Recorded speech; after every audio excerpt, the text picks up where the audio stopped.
이런 곳에 제 사연은 처음 보내보는데 좀 쑥스럽기도 하고 막상 적으려니까 머릿속으로 정리도 안 되고 그러네요. 그래도 한번 옛날 기억을 잘 끄집어내서 적어보도록 하겠습니다. 제게 참 고마운 분이 계시거든요. 20년 정도 된 이야기인데, 아니 어쩌면 그 시작은 훨씬 오래전일 수도 있겠네요. 오래된 이야기이지만 저는 그분을 가슴속에 품고 죽을 때까지 기억을 할 것입니다. 혹시라도 그분이 제 사연을 보고 계신다면 감사하다는 말을 전하고 싶네요. 그럼 제 사연을 시작해 보겠습니다. 저는 전라도의 한 지역에서 태어나 자랐습니다. 저는 그 시대에 흔치 않은 외동아들이었습니다. 사람들은 저희 가족을 보면서 신기하다고 하였죠. 참 특이하단 말이야. 우리 동네에는 제일 가는 인꼬 부부인데 왜 아이를 하나밖에 안 낳았지? 그러게 말이야. 사이 안 좋은 박신혜도 애만 넷이구만. 왜 하나밖에 안 낳았대? 그렇습니다. 저희 부모님은 동네에서 아주 유명한 인꼬 부부셨습니다. 오죽했으면 동네 꼬마들도 저희 부모님을 보고 인꼬가 지나간다 했을 정도였으니까요. 그렇게 사이 좋은 저희 부모님도 물론 아이를 많이 원하셨습니다. 하지만 저를 낳으신 후 어찌된 일인지 아이가 생기지 않았다고 하시더라고요. 몇 년 동안이나요. 부모님께서 이건 그냥 나 하나 키우라는 하늘의 뜻인가 보다 하고 자식을 더 낳지 않기로 하셨답니다. 그렇게 저는 외동아들이 되었죠. 학교를 다닐 때 같은 반 친구들 중에 남녀 합쳐서 외동은 손에 꼽을 정도였습니다. 그 시절엔 그만큼 외동이 흔치 않은 거였거든요. 그래서인지 친구들은 외동에 대한 이상한 환상도 있었고 저를 부러워하기도 했습니다. 아유, 진국이는 좋겠다, 좋겠어. 나는 우리 막내 동생 업고 다니느라 허리가 아파 죽겠어. 너는 동생 업을 일도 없고 얼마나 좋냐? 그것뿐이겠냐? 진국이는 맨날 달걀 후라이 혼자 다 먹는다더라.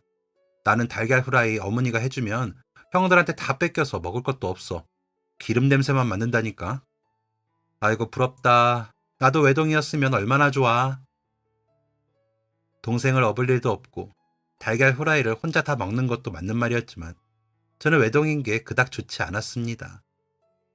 오히려 반대로 제가 친구들을 부러워했죠. 그럴 만한 이유는 충분했습니다. 우선 저희 집은 그리 잘 살지 않았습니다. 부모님께서 동네에서 작은 구멍가게를 운영하셨거든요. 달걀 후라이를 혼자 다 먹는다고는 했지만 일주일에 한 번 정도만 달걀 후라이를 먹으면서 살 정도였습니다. 그러니까 그건 별로 부러워할 만한 건덕지가 못 되는 거였죠. 또 친구들이 제가 옷을 물려 입지 않아도 된다고 해서 부러워했지만 저도 옷을 물려 입었습니다. 동네 형들한테서 작아진 옷들을 물려받아서 입고 다녔죠. 그리고 제일로 친구들이 부러웠던 이유는 바로 심심해 보이지 않는다는 거였습니다. 친구들은 항상 형제들하고 함께 했습니다. 학교로 오고 갈 때도, 학교를 안 나오는 날에도, 집에서도 하루 종일 친구들은 언제나 북적북적거리는 가족들과 함께였습니다. 저는 그런 친구들이 너무 부러웠습니다. 7살 때 동네 친구의 2살짜리 여동생이 너무 귀여워서 부모님께 여동생 좀 낳아달라고 어찌나 졸랐는지 모릅니다. 저도 저랑 비슷하게 생긴 형제가 있으면 좋겠다고 생각한 게 수만 번이었습니다. 부모님은 이런 외로운 저의 마음을 알아차리고 더욱 제게 잘해주셨습니다. 부모님끼리 사이가 좋은 것만큼 제게도 아주 다정하게 대해주셨죠. 제가 심심해하지 않게 저랑 아주 열심히도 놀아주셨습니다. 그래서 부모님의 구멍가게는 저의 놀이터이자 오락실이었죠. 부모님은 한 달에 한 번씩 저를 데리고 시내에 나가셨습니다. 그리고 시내에서 제일 큰 문방구에 저를 데려가셨습니다. 그 시절 제게 그곳은 없는 게 없는 만물상이었습니다. 어떻게 매달 가는데도 매달 새로운 장난감이며 신기한 것들이 줄을 서 있는지 눈이 이리저리 쉴 새 없이 돌아갔습니다. 신기한 모양의 캔디도 있고 씁쓸한 초콜릿도 있고 게임도 엄청 많고 장난감도 별게 다 있었습니다. 그날만큼은 제가 부자가 되는 날이었습니다. 부모님은 우리 진국이 사고 싶은 거 다 사. 라고 하셨고, 저는 장난감을 한알은 품에 안았습니다. 그럼 부모님은 그 장난감을 모두 사주셨죠. 그 장난감과 간식들은 한 달 동안 저의 놀잇감이었습니다. 그게 어찌나 재밌고 그 추억이 얼마나 즐거웠는지 모릅니다. 장난감을 들고 돌아오는 날이면 저는 동네 인기 스타가 되었습니다. 동네 애들이 죄다 몰려와서 제 장난감을 서로 만져보겠다고 난리였습니다. 그러면서 입이 닳도록 역시 외동이 최고네 라고 외쳐대었죠. 이런 다정한 부모님 덕에 저는 조금은 덜 외롭게 자란 것 같습니다. 그와 동시에 부모님과의 사이도 엄청 각별하고 좋았고요. 부모님은 제게 둘도 없는 친구였습니다. 특히 아버지는 매일 저를 웃게 해주시는 저만의 코미디언이셨습니다. 학교를 마치고 구멍가게에 들어가는 순간부터 저의 배꼽은 나만하지를 못했습니다. 숨어있다가 깜짝 놀래어주는 것 일상이었고, 우스꽝스러운 표정을 지으신다던가 재밌는 게임을 준비해 두신다던가 코미디언이 텔레비전에서 하는 것들을 흉내 내주시기도 하셨죠. 아버지가 정말 좋았습니다. 그래서인가 저는 사춘기도 딱히 안 겪었습니다. 고등학생쯤 되면 애들이 한 번씩 이상해지곤 하잖아요. 학교를 안 나온다던가 나쁜 형들하고 어울린다던가 가지 말라는 곳에 몰래 간다던가요. 저는 그런 적이 한 번도 없었습니다. 집에 가는 게 제일 재밌었거든요. 손맛 좋은 어머니의 밥을 먹는 것도 좋았고, 아버지하고 씨름 한판 하는 것도 좋았고요. 넉넉하지도 않고 북적거리지도 않았지만 최고로 행복했던 가족이었다고 저는 자신할 수 있습니다. 고등학생 때 저는 공업고등학교를 다녔습니다. 공부는 영 제 체질이 아닌 것 같아서 일찍이 기술을 배우려는 목적이었죠. 기술도 재능이더라고요. 처음 배우는 건데도 뚝딱뚝딱 해내는 친구들이 있는 반면에 저처럼 평범한 애들은 참으로 어설펐습니다. 그래도 제가 노력은 좀 할 줄 아는 성격이라 엄청 노력해서 남들만큼 하게 되었죠. 공고 애들은 원래 공부 잘 안 합니다. 요즘은 다르겠지만 제가 학교 다닐 때만 해도 공고 애들 무지하게 공부 안 했거든요. 그래서 조금만 공부해도 성적이 팍팍 오르더라고요. 시험 앞두고 교과서 몇 번 본 게 전부인데 반에서 2등해서 깜짝 놀라는 일도 있었습니다. 그때 저희 아버지가 갑자기 저 시내에 데려가더니 새 운동화를 사주셨었죠. 졸업하고서는 시내에 있는 카센터에서 일을 하기 시작했습니다. 거기 사장님이 저희 아버지랑 중학교 동창이라고 하시더라고요. 그래서 인연이 있어서 사장님이 일을 시켜주신 거였습니다. 그때 사장님한테 무지하게 혼나가면서 일했던 기억이 나네요. 얼굴이 기름으로 시커매질 때까지 일하곤 했습니다. 그때부터 제 주변에 조금씩 변화가 생기기 시작했습니다.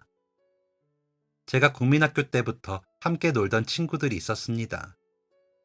저를 포함해서 총 5명이었는데 어른들이 저희를 보면서 독수리 오형제라고 하시곤 하셨죠.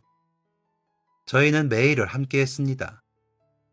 어렸을 때 몰래 수박서리를 할 때도 함께였고, 여자애들 노는 데에 가서 짓궂은 장난을 할 때에도 함께였고, 중학생 때 동네 형들한테 축구하다가 두들겨 맞을 때도 함께였고, 인생 처음 사랑의 쓴맛을 경험하던 고등학생 때도 함께였습니다.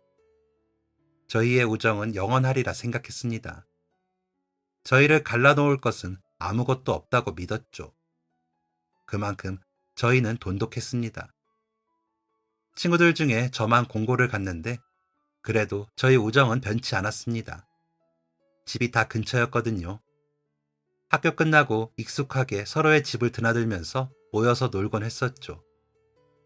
20살이 되던 해에도 친구네서 다 같이 친구 아버지가 선물 받으신 양주를 몰래 먹고 기절을 하곤 했습니다. 외동이었던 제가 심심하지 않았던 이유가 친구들 덕도 있었습니다. 부모님들끼리도 다 아는 사이였을 만큼 친했었죠.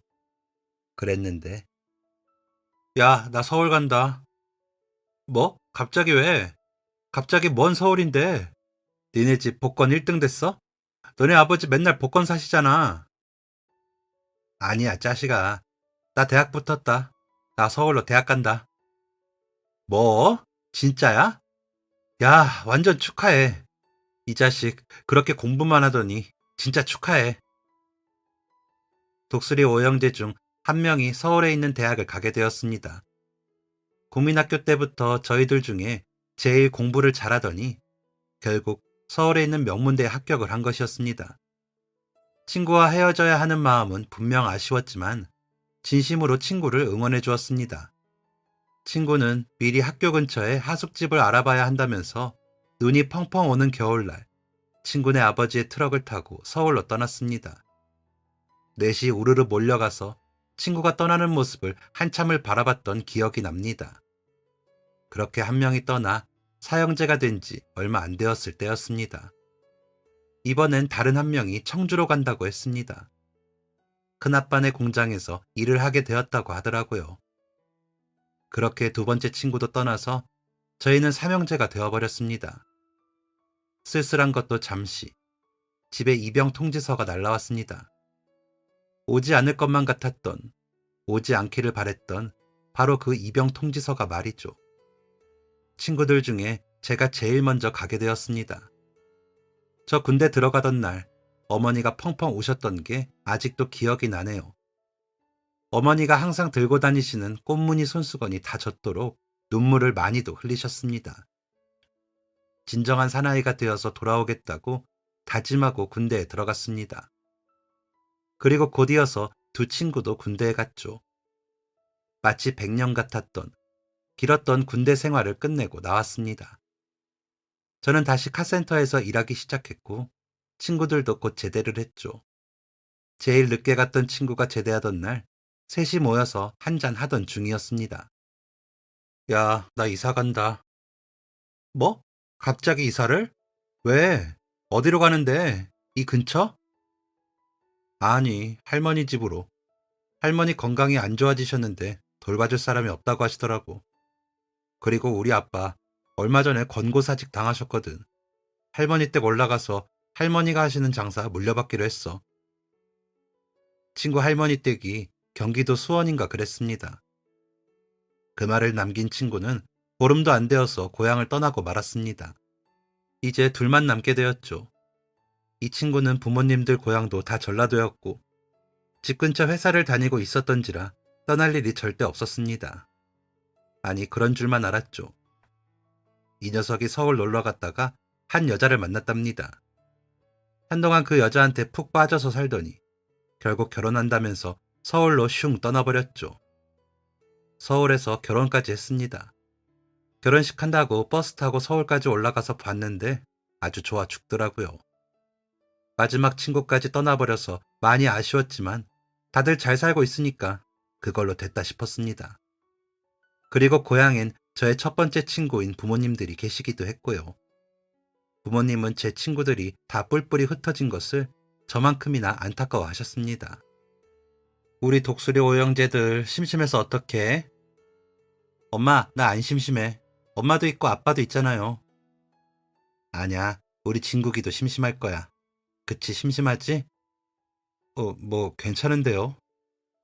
아냐, 우리 진국이는 심심해. 분명 심심해. 그래서 말인데, 선 볼래? 어머니가 서울에 있는 친구 결혼식을 다녀온 뒤로 자꾸 저보고 결혼하라고 하시더라고요. 그런데요, 창피해서 부모님께도 말씀 못 드렸는데 저 여자를 한 번도 만나본 적이 없었습니다. 여자한테 관심이 없는 건 아닙니다. 짝사랑도 몇 번 해봤는걸요. 그런데 이상하게도 여자 앞에만 있으면 아무 말도 못 하겠더라고요. 그냥 꿀먹은 벙어리처럼 입이 딱 붙어버리는 겁니다. 그래서 짝사랑이 짝사랑으로만 끝났었죠. 그리고 제가 공고를 다녔잖아요. 죄다 남자인데 여자랑 친해질 기회도 없고 말할 기회도 없었습니다.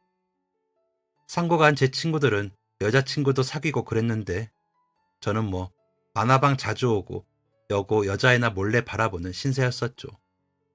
그런데 그런 저에게 결혼이요? 아니, 여자가 있어야 결혼을 하는 거죠. 제가 여자친구도 없고 별 생각 없다니까 자꾸 선을 보라고 하셨습니다. 그때 26이었는데 결혼하기에 이른 나이는 아니었습니다. 그래도 아직은 아니다. 무슨 선이냐. 30살에 결혼할 거다. 하면서 어머니의 권유를 요리조리 피해 다녔죠. 그러던 어느 날이었습니다. 일 끝내고 부모님 가게에 갔는데 아버지 혼자 계시더라고요. 문 닫을 준비를 하시고 계셨습니다. 같이 도와드리고 집에 걸어가고 있는데 이런 말씀을 하시더라고요. 친구가, 네 아빠, 결혼하기 싫으냐? 네? 아니요, 그건 아니고. 좀 아직 잘 모르겠어요. 나는 말이야, 이 세상 태어나서 참 잘했다고 생각한 일이 딱 2개가 있어. 그게 뭔데요? 첫 번째는 너희 엄마랑 결혼한 일. 내가 참 복도 많지. 너희 엄마같이 예쁘고 마음도 넓고 야무진 사람을 만났으니까. 아빠는 다시 태어나도 너희 엄마랑 결혼할 거야. 엄마랑 아빠 연애해서 결혼하신 거 아니잖아요. 할머니랑 할아버지들이 집안끼리 아는 사이라서 결혼시킨 거라고. 그래도 엄마가 그렇게 좋아요? 아, 그럼. 결혼은 그렇게 했지만 내가 그전부터 너희 엄마 좋아하고 있었거든. 동네에서 마주칠 때마다 얼굴이 뻘개져서 어쩔 줄을 몰라서 피하곤 했었다. 결혼은 그렇게 좋은 거야. 그렇게 행복하고 어쩔 줄 모르겠는 거야. 그러니까 좋은 사람 만나서 결혼해라, 친구가. 좀 생각해 볼게요. 그런데 나머지 하나는 뭔데요? 잘한 일이 2개라면서요. 당연히 우리 진국이를 낳은 일이지. 너는 세상에 둘도 없는 귀한 내 아들이다, 친구가. 너도 얼른 결혼해서 너처럼 귀한 자식 낳아라. 그게 세상 최고 행복한 일이야. 아버지가 저를 보며 해맑게 웃으시면서 말씀을 하시는데 좀 궁금했습니다. 아이를 낳는 일이 그렇게 기쁜가? 결혼을 하면 그렇게 행복할까? 나도 우리 부모님처럼 사랑하면서 잘 살 수 있을까? 결혼에 대한 관심이 조금 생기기 시작했습니다. 그러던 중에 고등학생 3학년 때 저희 반 반장이었던 친구가 결혼을 한다고 청첩장을 보내왔더라고요. 제가 그때 부반장을 했어서 좀 친분이 있던 터라 결혼식에 가게 되었습니다. 그런데 그 반장이 진짜 까칠한 애거든요. 까칠하다기보다는 매일 무표정에 웃지도 않고 되게 딱딱한 로봇 같은 애였습니다. 진짜 어느 정도로 안 웃었냐면 반 애들끼리 반장 웃기기 내기하고 그랬을 정도였습니다. 선생님이 무슨 말씀을 하셔도 네, 네,만 하던 애였죠. 그렇게 로봇 같던 친구가 결혼을 한다니 솔직히 신기했습니다. 사랑이라는 단어와는 전혀 관계가 없어 보였거든요. 졸업하고 근처 대학에 갔다는 소식까지만 들었었고 그 이후에는 만난 적이 없었던 터라 그 친구의 결혼식이 더욱 궁금했습니다. 마치 고등학교 동창회 같은 분위기의 결혼식장에 도착을 하였습니다. 죄다 아는 얼굴들이더라고요. 즐겁게 인사를 나누다 보니까 어느새 결혼식이 시작되었습니다. 웅장한 음악과 함께 신랑 입장 시간이 다가왔죠. 그런데 그날 본 신랑의 모습은 제가 본 적 없는 모습이었습니다. 딱딱하고 냉담했던 반장의 모습은 온데간데 없었고 입이 귀에 걸릴 정도로 해맑게 웃는 밝은 신랑의 모습만이 있었죠. 그런 친구의 모습에 충격을 받은 사람은 저뿐만이 아니었습니다. 거기 있던 저희 학교 애들이 다 입을 다물지 못했죠. 친구가 신부를 바라보는 표정 또한 놀라웠습니다. 너무 예뻐서, 너무 좋아서 어쩔 줄 모르겠다는 표정이더라고요. 눈에서 꿀이 뚝뚝 떨어지는 것 같았습니다. 식이 끝나고 피로 연장에서 만난 그 친구에게 물었습니다. 야, 반장, 그렇게 좋냐? 아주 좋아 죽겠다는 표정이던데. 말도 마, 니들도 결혼해라. 꼭 해라. 너무너무 행복하다. 아버지가 말씀하신 게 바로 이런 건가 싶더라고요. 그날 집에 돌아오는 길에 그 친구가 행복하게 웃는 모습이 머리에서 지워지질 않았습니다. 그 후로 며칠 동안이요. 저는 고민을 하다가 어머니에게 말씀드렸습니다. 엄마, 저 그때 말씀하셨던 그 선이요. 혹시 봐도 돼요? 어머니는 박수를 짝짝 치면서 좋아하셨습니다. 아버지는 갑자기 으하하 웃으시더니 옷 사러 가야 한다면서 얼른 시내 가자고 설레발을 치셨죠. 그렇게 저는 인생 처음으로 선을 보게 된 것이었습니다. 상대는 옆 동네에 살고 있는 저보다 한 살 어린 여자였습니다. 저희 아버지하고 상대방의 아버지하고 고등학교 선후배 사이라고 하더라고요. 아버지가 말씀하시길 그 선배가 고등학교 다닐 때 엄청 잘생겨서 다른 학교에서도 보러 오고 난리도 아니었다. 그런데 그 선배가 자기랑 똑 닮은 딸을 낳았다 하셨습니다. 그 얘기만 들었는데도 너무 긴장돼서 심장이 요동을 쳤었죠. 여자는 작은 회사를 다니면서 일을 하고 있다고 했습니다. 어떤 사람일지 너무 궁금하더라고요. 드디어 약속한 날이 되었습니다. 어찌나 떨렸는지 모릅니다. 무슨 말을 해야 할지, 어떻게 인사를 해야 할지, 호칭은 뭐라고 하면 좋을지, 밥 먹고 차 마시자고 해도 되는지, 심장이 너무 뛰어서 연이어 깊은 숨만 내뱉고 있던 그때였습니다. 뒤쪽에서 또각또각거리는 구두 소리가 가까워지더라고요. 저는 완전히 얼어붙어 버렸습니다. 숨을 꼭 참고 앉아있는데 구두 소리의 주인이 제 옆으로 다가와서 물었습니다. 김진국 씨? 세상에나 살아생전 그렇게 예쁜 미인은 본 적도 들어본 적도 없습니다. 뽀글뽀글 파마한 긴 머리가 너무나도 잘 어울리는 서양 여자처럼 얇고 긴 눈썹이 참으로 예쁜 웃을 때 들어가는 볼의 보조개가 너무나도 매력적인 미인이었습니다. 심장이 터지기 일보 직전이었습니다. 수줍게 인사를 건네고 파들파들 떨면서 겨우 식사를 주문했죠. 지금 생각해보면 진짜 한심한데 그날 식사하면서 한마디도 못했습니다. 여자는 계속 저한테 말을 걸었거든요. 고향이 여기라고 하셨죠? 하시는 일은 안 힘드세요? 음식은 입에 맞으세요? 계속 말을 이어가려는 여자의 말에 그냥 고개만 끄덕였습니다. 그러니까 대화가 이어지지도 않고 이 여자가 저를 마음에 들어 하겠어요. 그날 밥만 먹고 헤어지고는 집에 가서 어머니한테 등짝을 맞았습니다. 아이고, 아이고, 왜 말을 못해? 그 집 딸이 집에 가서 엉엉 울었다더라. 자기 마음에 안 들어 하는 거 아니냐면서. 에휴, 하여간 여자 앞에서 말 한마디 못하는 건 너희 아빠랑 똑같다니까. 그렇습니다. 이건 유전이었어요. 제가 여자 앞에서 말을 못하는 건 다 아버지 때문이었습니다. 이렇게 그 여자와의 인연을 끝낼 수 없었던 저는 다시 한번 약속을 잡았습니다. 이번엔 절대 실수하지 않으리라. 이번엔 청산유수를 떨이라 다짐하면서 말이죠. 아버지께 특훈까지 받았습니다. 그게 효과가 있었는지는 모르겠지만요. 두 번째 만남엔 일부러 술을 먹었습니다. 술을 먹으면 말이 좀 나오지 않을까 하고요. 효과는 좋았습니다. 맥주 2잔 정도 먹으니까 말이 좀 나오더라고요. 여전히 말을 이어가는 재주는 없었지만 대화가 뚝뚝 끊겼지만 그래도 나름 괜찮았다고 생각했습니다. 그런데 그 여자는 아니었나 봅니다. 다 먹고 가게를 나왔는데 뾰루퉁한 표정으로 제게 묻더군요. 마음에도 안 들면서 왜 또 보자고 하셨어요? 내내 쳐다보지도 않고 말도 잘 안 할 거면서 왜 또 무안을 주세요? 저는 부끄러워서 그런 건데 여자를 오해하게 하고야 말았습니다. 무슨 말을 해야 할지, 무슨 말을 해도 변명일 것 같아서 고민이 되었습니다. 그때 갑자기 떠오르는 게 있더라고요. 제가 노력은 좀 잘한다는 거였죠. 계속 노력하면 나아지지 않을까 했습니다. 그래서 저는 10손가락을 쫙 펼쳐서 여자의 얼굴 앞에 보여줬습니다. 딱 10번만요. 10번만 만나주세요.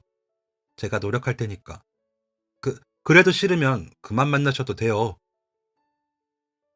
잠시 당황하던 여자는 알겠다고 했습니다. 아주 비상이었습니다. 2번 만났으니까 앞으로 남은 건 8번인데 8번 만에 그 여자의 마음을 움직이게 해야만 했으니까요. 아버지랑 둘이 머리 맞대고 어찌나 고민했는지 모릅니다. 재미도 있고 감동도 줄 수 있는 데이트 코스가 뭘까? 아주 머리에 진하게 생각했더랬죠. 같이 스케이트도 타고 맛있다는 경양식집도 가고 영화도 보고 외국에서 유행하는 커피도 먹으면서 시간을 보냈습니다. 그렇게 긴장되고 마음 졸였던 8번의 기회를 모두 쓰게 되었죠. 만나면서 알게 된 건데 그녀는 얼굴만큼이나 마음씨도 예쁜 사람이었습니다. 항상 남에게 기분 좋은 웃음을 보여줄 줄 아는 사람이었고 불의를 보고 화를 못 참는 사람이었고 남의 실수를 너그럽게 이해해주는 아량 넓은 사람이었습니다. 아버지가 말하신 어쩔 줄 모르게 좋은 기분이 이런 건가 싶더라고요. 그 여자와 있으면 행복하고 마음이 넉넉해지는 기분이었습니다. 약속한 10번을 모두 채운 마지막 날, 저는 고급스러운 레스토랑을 예약했습니다. 조명이 조금 어두웠었는데 오히려 좋더라고요. 빨개진 얼굴이 들통나지 않았으니까요. 식사를 마치고 디저트를 먹다가 저는 책상 위에 반지를 내밀었습니다. 여자가 깜짝 놀라더라고요. 저는 어설프지만 최선을 다해서 말했습니다. 오, 오늘이 10번째 되는 날인데 나랑 결혼해요. 결혼합시다, 우리. 어찌나 벌벌 떨었는지, 어찌나 긴장해서 큰 소리로 얘기했는지 레스토랑에 있던 사람들이 다 듣고 박수를 쳐줬습니다. 그날은 다시 생각해도 진짜 떨리네요. 부끄러움에 양손으로 얼굴을 꼭 가린 그 여자가 좋다고 답했고 그로부터 3개월 후에 저희는 결혼식을 올렸습니다. 정말 꿈만 같았습니다. 아름다운 그 여자가 제 손을 잡고 하얀 카페트 위에 서 있을 땐 정말 이게 꿈인가 싶을 정도였습니다. 고등학교 3학년 때 담임 선생님께서 주례를 봐주시고 양쪽 어머니들이 한복을 입으시고 엉엉 우시는 걸 보면서도 진짜 꿈인가 싶을 정도로 행복했습니다. 제가 이런 선녀처럼 고운 여자와 결혼을 하다니 믿기지 않을 정도였죠. 제주도로 4일간의 신혼여행을 다녀온 뒤 저희는 제가 사는 동네의 신축 빌라에 들어가서 살게 되었습니다. 아담한 크기였지만 아이 하나 낳고 새 식구가 살 정도의 크기는 되었습니다. 이곳에서 최고 행복하게 살이라 다짐을 했었죠. 결혼 후에 저는 계속해서 카센터에서 일을 했고 아내는 집안일을 했습니다. 제가 돈을 많이 벌지는 못했지만 그래도 둘이 먹고 살면서 저금 조금 할 정도는 되었습니다. 그로부터 1년이 흘렀습니다. 달콤한 신혼생활을 보내던 저희에게 아기가 생겼습니다. 아내가 촉촉한 눈을 하고 아이가 생겼다고 했을 때 그 기분은 뭐라 표현하기가 어렵습니다. 정말 세상의 모든 걸 품에하는 것처럼 마음이 넉넉하더라고요. 그리고 또 더 열심히 살고 더 정직하게 살아야겠다고 다짐한 순간이기도 했습니다. 이때 양가 부모님께서 뜻을 모아서 저희에게 제안하신 것이 있으셨습니다. 이제 아이도 태어나는데 안정적인 수입이 필요하지 않겠니? 자, 얼마 안 되지만 이거 보태서 가게라도 하나 차려라. 정말 두 집안이 상의한 것도 아니었는데 저희 부모님도 처가댁도 이렇게 말씀을 하셨습니다. 저희 부모님께서 애기 돌반지 미리 준다고 생각하고 주신다면서 큰 돈을 저희에게 주셨죠. 어렸을 때부터 부모님이 하시던 말씀이 있으셨습니다. 자기 사업하는 게 제일 마음 편하고 안정적이라고 하셨거든요. 그것도 그거지만 사실 그때 제 상황이 좋지 않았습니다. 제가 일하던 카센터 근처에 엄청 큰 카센터가 새로 생겼었거든요. 가게가 예전 같지 않았고 사장님께서 매일 가게를 내놓네 마네 하시던 때였습니다. 부모님께 돈을 받아든 저는 장사를 하기로 마음먹었습니다. 그래, 곧 아빠가 될 마당에 하루라도 빨리 자리를 잡자는 마음이었죠.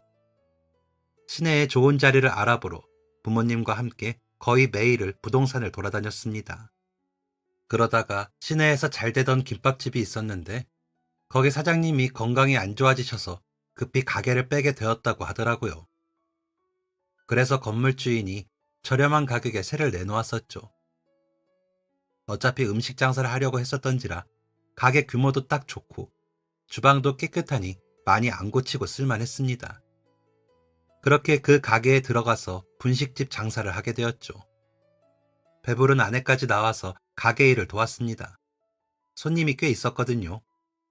근처에 여고가 하나 있었는데 저희 가게는 문을 연 지 보름 만에 그 여고생들이 애용하는 분식집이 되었습니다. 분식집 특성상 어마어마한 매출을 올리지는 못했지만 그래도 수입이 꾸준했고 먹고 사는 데에 부족함이 없었습니다. 계속해서 열심히 일하면서 저희의 아기가 나오기만을 기다렸죠.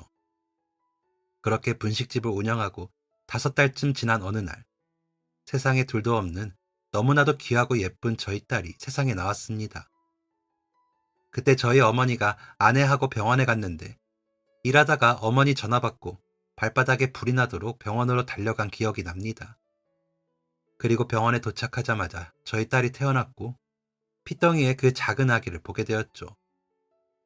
그 순간 아버지가 하셨던 말씀이 떠올랐습니다. 왜 아이를 꼭 낳으라고 하셨는지 딸을 보는 그 순간 알겠더라고요.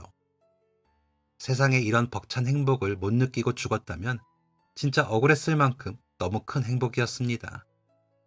딸은 아주 건강하게 잘 자라주었고 저와 아내는 열심히 분식집을 운영했습니다. 아이가 어릴 땐 저희 어머니가 아이를 봐주시기도 하셨습니다. 가게가 학교 시간에 제일 바빴거든요. 그때 잠깐 어머니한테 딸 맡겨두고 아내가 가게 나와서 바짝 일을 하고 다시 아이 보러 가고 그랬습니다. 그렇게 아이가 3돌쯤 되던 어느 날이었습니다. 참나, 너희 사촌형 결혼 안 하고 평생 혼자 살 것 같더니 40이 넘어서 운명의 짝을 만났다더라. 사람 일 진짜 모르는 거야. 그치? 아무튼 오늘은 결혼식 다녀와야 해서 효정이 못 봐줄 것 같다. 네, 알겠어요, 엄마. 거리도 멀던데 조심히 다녀오세요. 밤 늦게나 오시겠네요. 응, 결혼하는 여자 집이 그쪽인가 봐. 아무튼 엄마랑 아빠 다녀올게. 고생하고. 사촌형이 결혼을 한다는 소식에 부모님께서 구멍가게 문을 닫고 결혼식장으로 향하셨습니다. 여자에는 도통 관심이 없던 사촌형이 40이 넘어 결혼한다는 것을 얘기하며 사람 일 진짜 모른다고 하셨던 저희 어머니, 간만에 친척들 얼굴 본다며 좋아하셨던 아버지, 저희 부모님은 그날 결혼식장에 가지 못하셨습니다. 그리고 집에도 돌아오지 못하셨습니다. 부모님이 탄 택시가 트럭에 부딪히면서 차가 완전히 뒤집혀 버렸고 그 자리에서 2분 다 돌아가셨습니다. 진짜 아무런 예고도 없이 부모님은 그렇게 세상을 떠나셨습니다. 이후 저는 부모님의 구멍가게를 운영하게 되었습니다. 그리고 장모님께서 아이를 봐주셨고 아내가 분식집 일을 맡아서 하게 되었습니다. 분식집이 바쁠 시간에는 분식집과 구멍가게로 오가면서 일을 했습니다. 결혼하고 직후에 장인어른이 돌아가셔서 장모님이 혼자가 되셨거든요. 그러면서 저희가 장모님께 생활비를 보내주고 있었던 터라 계속 일을 해야만 했습니다. 처음엔 아내랑 각자 가게 하나씩 맡고 일하는 게 좀 힘들어서 구멍가게를 접을까 생각도 해봤지만 하다 보니까 적응이 되더라고요. 조금만 더 버티자는 생각으로 둘 다 유지를 했습니다. 그러던 어느 날이었습니다. 딸아이가 5살이 되었을 때였죠. 그때부터 아이가 유치원에 다니기 시작했는데 어느 날 유치원에서 전화가 왔습니다. 아이가 코피가 나는데 멈추질 않는다고요. 생전 코피 한 번 안 흘린 아이가 무슨 코피인가 싶어서 놀랐습니다. 아이랑 병원에 갔는데 그곳에서 충격적인 이야기를 듣게 되었습니다. 저희 아이가 건강하게 태어나서 감기 말곤 병원 간 적도 없던 저희 애가 백혈병이라는 겁니다. 너무 충격적이라서 말도 안 나오더라고요. 애들 중에 급성 백혈병에 걸리는 아이들이 덜어 있다고 의사 선생님께서 말씀하셨지만 그게 왜 저희 아이여야 하는지 그 충격에서 쉽게 헤어나오지 못했습니다. 딸아이는 입원을 했습니다. 장모님께서 주로 아이를 봐주셨습니다. 생활비와 병원비를 감당하기 위해서 가게를 놓을 수 없었기 때문이었습니다. 아내는 아침에 병원에 갔다가 오후에 가게에 가서 장사를 하고 장사를 마치고 다시 병원에 가기를 반복했습니다. 저도 마찬가지로 병원과 분식집, 구멍가게로 오갔었죠. 그때 모든 가족이 다 힘들었을 때였습니다. 그 중에서도 가장 힘든 건 바로 저희 딸아이였습니다. 얼마나 아팠을까요? 얼마나 괴롭고 힘들고 지쳤을까요? 그런데도 딸아이는 매번 저희를 위로해 주었습니다. 울지 말라고 하면서 말이죠. 고민이 되었습니다. 이렇게 사는 건 아닌 것 같더라고요. 집도 이사를 하고 구멍가게를 팔아야겠다고 생각했습니다. 구멍가게는 세를 내고 있던 가게가 아니라 부모님이 남기고 가신 거라서 팔면 어느 정도 돈이 나올 거였습니다. 병원비에 보탬이 될 정도였죠. 또 집도 작은 곳으로 이사가기로 마음먹었습니다. 그만큼 돈이 절실했던 상황이었습니다. 그렇게 마음을 먹고 저는 구멍가게 앞에 큰 글씨가 적힌 종이를 붙였습니다. 세일합니다. 라고요. 구멍가게에 종종 오가던 마을 어른들이 가게를 찾아오셨습니다. 가게 문 닫냐면서 궁금해 하시더라고요. 사정을 말씀드리니까 마치 자기 일처럼 안타까워 하셨습니다. 그러면서 가게에 있는 물건을 몇 개씩 사가곤 하셨죠. 태어났을 때부터 살던 동네였고 부모님 고향도 같은 곳이었어서 동네에 아는 사람이 많았습니다. 소문은 빠르게 퍼졌고 저의 사정을 들은 동네 사람들이 하나둘 찾아와서 가게 물건을 비우는 것에 도와주셨죠. 그 덕분인지 가게가 금방 팔리게 되었습니다. 계약금을 받고 가게를 열심히 정리했죠. 그러던 어느 날이었습니다. 구멍가게를 지키고 있는데 차 한 대가 가게 앞에 멈춰 섰습니다. 잘 모르는 제가 봐도 엄청 비싸 보이는 외제차였습니다. 꼭 무슨 회장님이 탈 것 같은 삐까뻔쩍한 차가 저희 가게 앞에 차를 대더라고요. 차 진짜 좋네 생각하면서 금방 차가 빠지겠거니 싶어서 그냥 하던 일을 하고 있었습니다. 그때 차에서 한 양복을 입은 남자가 내리더니 저희 구멍가게로 들어오는 게 아니겠어요? 남자는 저보다 나이가 조금 더 많아 보였고 멋진 정장과 구두를 차려입은 사람이었습니다. 손목에 차고 있는 빛나는 시계도 굉장히 고가의 것으로 보여졌죠. 그런 사람이 이 초라한 구멍가게엔 무슨 일로 왔는지 급히 사야 할 거라도 있나 싶었습니다. 그런데 남자는 한참을 가게 안을 서성였습니다. 물건도 없는 좁은 가게에 볼 게 뭐가 있다고 그러나 싶었죠. 뭐 찾으시는 거 있으세요? 아니요. 남자는 다시 가게 안을 서성였습니다. 그동안 저는 잠시 카운터에서 가게 재고 목록을 보고 있었죠. 그런데 그때였습니다. 남자가 라면을 하나를 안고 계산대에 내려놓았습니다. 남아있는 라면을 모두 가져온 것 같았습니다. 특이한 사람이라고 생각하는 것도 잠시, 남자는 갑자기 또 과자를 하나를 안고 와서 계산대에 올려놓았습니다. 돈 많은 사람들은 원래 이렇게 손이 큰가 생각하면서 계산기를 두드렸죠. 값을 매겨주자 남자는 현금으로 계산을 하고는 이렇게 말했습니다. 그런데 혹시 주인이 바뀌신 건가요? 예전엔 다른 분이었는데. 아, 저희 부모님이 하시던 가게예요. 아, 그럼 그분들은 지금 어디? 돌아가셨어요, 사고로. 그래서 제가 운영하고 있어요. 엄청 예전에 오셨나 봐요. 아, 돌아가셨군요. 그런데 가게에 물건이 왜 이렇게 없어요? 앞에 보니까 세일한다고 붙여 있던 것 같은데. 아, 가게를 팔게 되어서요. 실은 제가 딸이 하나 있는데 많이 아파요. 그래서 가게를 제대로 운영할 수 없기도 하고, 또 돈도 필요하고 해서. 아유, 제가 무슨 쓸데없는 소리를. 아무튼 이런저런 이유 때문에 가게 내놓게 되었어요. 그래서 정리 중이에요. 제 말에 남자는 천천히 가게 안을 둘러보았습니다. 그러더니 갑자기 고개를 푹 숙이고는 옷소매로 눈가를 꾹꾹 눌러 닦았습니다. 남자가 우는 거였습니다. 깜짝 놀랐습니다. 아니, 갑자기 찾아와서는 느닷없이 우니까 혹시 내 사정이 너무 불쌍했나? 우리 딸 아픈 게 그렇게 슬펐나? 엄청 당황스러웠죠. 어쩔 줄을 몰라서 일단 휴지부터 내밀고 남자가 눈물을 멈추기만을 한참 기다렸습니다. 남자는 잠시 뒤 숨을 가다듬고는 옛날 이야기를 꺼냈습니다. 거의 30여 년 전 남자가 아주 어렸을 때였답니다. 그 남자의 고향도 그 동네였대요. 구멍가게 근처에 살았다더군요. 남자는 아주 가난했답니다. 어머니는 건강이 안 좋으셔서 집에 누워 계시고 아버지는 매일 일하러 나가시고 남자 밑으로는 동생이 셋이나 있었답니다. 남자는 항상 배고팠대요. 하루에 한 끼도 못 먹고 살았다더군요. 남자뿐만 아니라 동생들도 마찬가지였답니다. 매일 배고프다는 말을 입에 달고 살 정도로 무척이나 가난했다고 했습니다. 결국 굶주림에 지친 어렸던 남자는 해서는 안 될 행동을 하게 되었답니다. 바로 저희 구멍가게에서 라면을 훔치는 것이었죠.